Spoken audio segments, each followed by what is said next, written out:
5 reasons democratic states are getting too dangerous.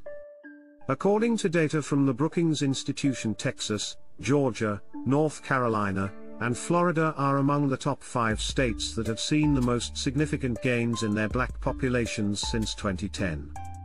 Despite the imposition of voter restrictions, many black people are moving to these states, resulting in a reverse migration trend.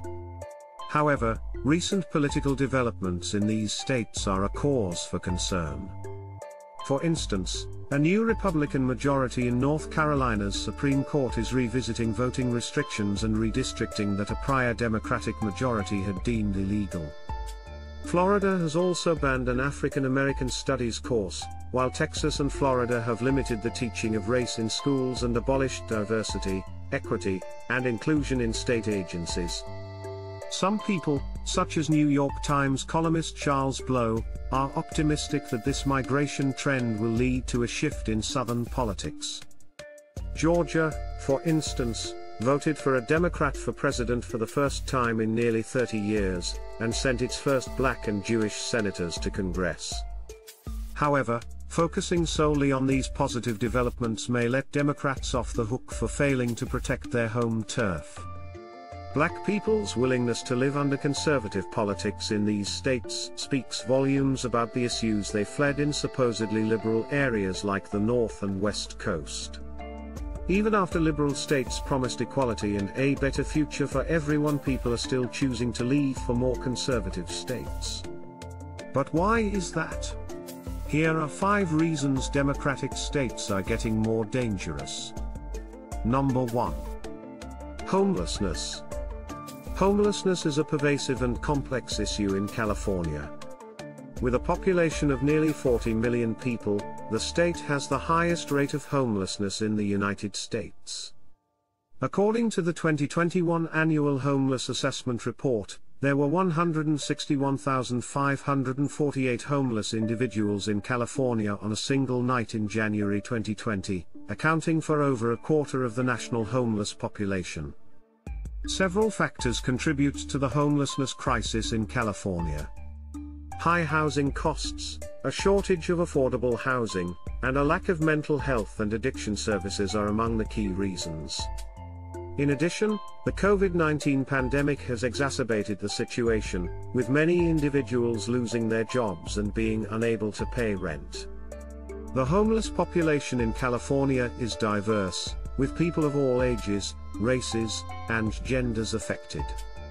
However, certain groups are disproportionately impacted, including veterans, individuals with disabilities, and members of the LGBTQ+ community. To address the homelessness crisis, California has implemented several initiatives in recent years.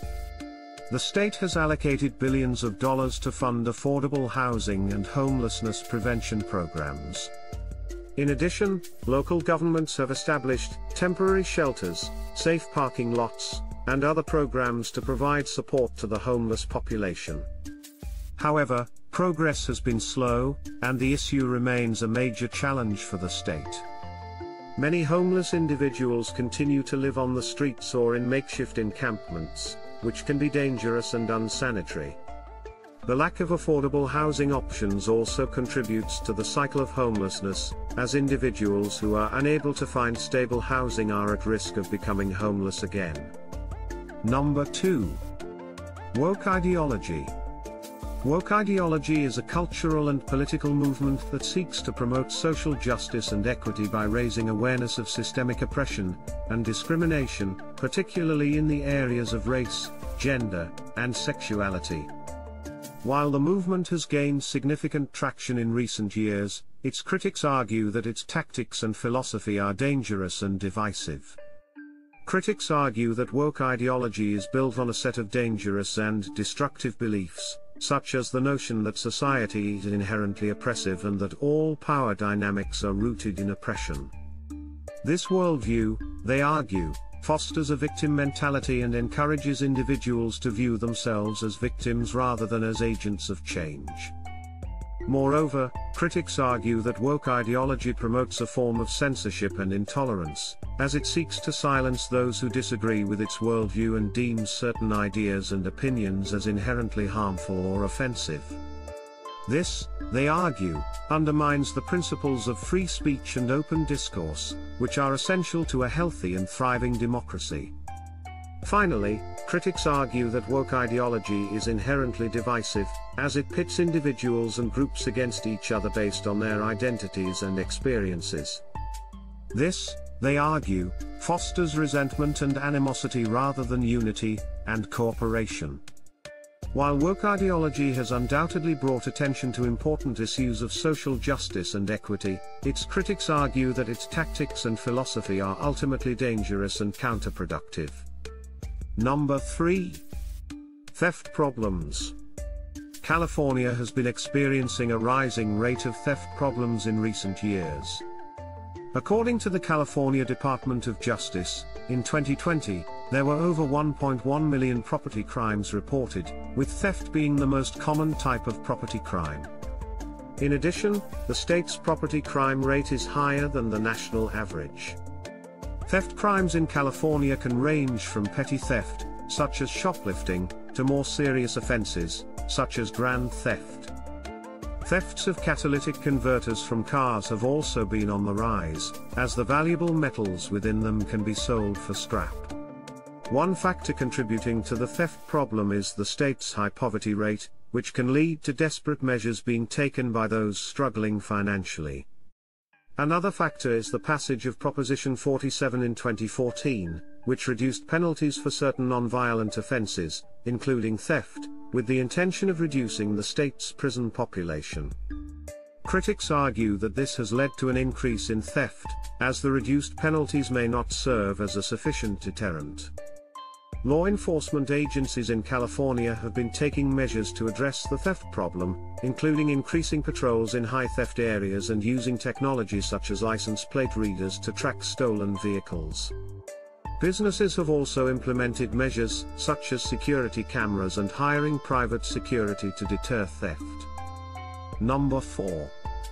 Gun crimes. The United States has witnessed an increase in gun crimes in recent years, particularly in states that are traditionally considered to be blue states, which are those that usually vote for the Democratic Party in national elections. The reasons for this rise in gun violence are complex and multifaceted, with some experts citing a combination of factors, including the easy availability of firearms, social and economic inequality, and mental health issues. One factor that may be contributing to the increase in gun crimes in blue states is the lax gun laws in some of these areas. States with more lenient gun regulations often have higher rates of gun violence than those with stricter laws.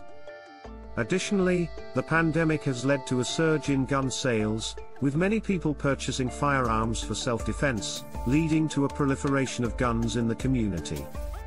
Another factor contributing to the increase in gun crimes in blue states may be related to the socio-economic factors that often play a role in violent crime. These states tend to have higher rates of poverty, which can contribute to crime and violence. Additionally, some experts point to a lack of access to mental health care as another potential factor. Number 5. Drug problems.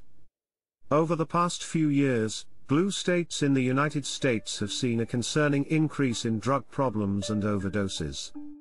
This trend has been largely attributed to several factors, including the ongoing opioid epidemic, rising levels of stress and mental health issues, and the legalization of marijuana. One major contributor to the rise in drug problems is the opioid epidemic. Opioid addiction has become a widespread problem throughout the country, and blue states have not been immune to this trend. In fact, many of these states have seen a disproportionate number of opioid-related deaths and overdoses. Another factor driving the increase in drug problems in blue states is rising levels of stress and mental health issues.